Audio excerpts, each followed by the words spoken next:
You're an English pilot in World War I. You just woke up. You sip your morning tea, like all Englishmen do. And you go, you get into your airplane. You do all the checks and you start it. You start rising higher and higher into the atmosphere as you get colder and colder, as your jacket is doing absolutely nothing. And you keep on going and you're shivering now and you're in your plane and you're flying and you're looking. You're peeling the horizon for any enemy aircraft or allied aircraft. You keep on going and then that's when you see a flash of red goes across your viewpoint. And you're scared now because you know what that flash of red means. It probably means that you're going to die. You won't be able to see friends or family ever again who are waiting for you. But knowing this, you still try your best. So you get ready for your dogfight. You go and you start doing all your best flying. You start shooting at him. Let's do no avail. He kills you, you die. The red flash that just killed you was the Red Baron. According to History.com, the Red Baron is the World War I's deadliest fighter ace. He killed over 80 people in aerial combat.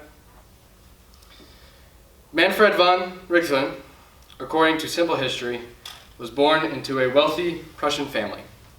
He was the oldest of his brothers, and with that, he went into the military academy. In military academy, he was very successful at everything he did, whether it be sports, horseback riding, or academics. But soon enough, he did join the actual military. His first job in the military was he was a supply officer. And what that means is you're taking supplies like food and ammunition and weapons to other people and giving it to them so that they can survive in World War I. But he got bored. He didn't want to do that. So he joined the Imperial German Air Service, telling them that he did not join the military to collect cheese and eggs. He wanted to fight.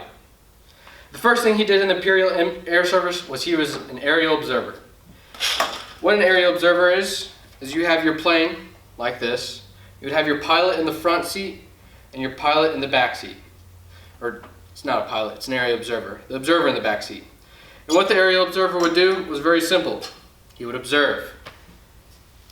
However, after a while of doing this, he got his pilot's license finally.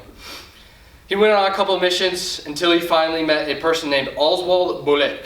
Oswald Bulleck asked Manfred to join his squadron called Jasta 2. Jasta 2 in the future would become very successful as having many fighter aces. For a fighter ace, to become a fighter ace, according to Sandbox, you have to get 5 kills in aerial combat, which is very difficult even nowadays. But Manfred wanted to do it. He got his first kill on September 1916. And soon after, he got 4 more, becoming a fighter ace. As the years went by, or actually just as the year went by, he got many more kills. He racked up to around 50 kills by June 1917. And by June 1917, he also got his own squadron. He led his own squadron called the Flying Circus. The Flying Circus was a lot like this plane, colorful.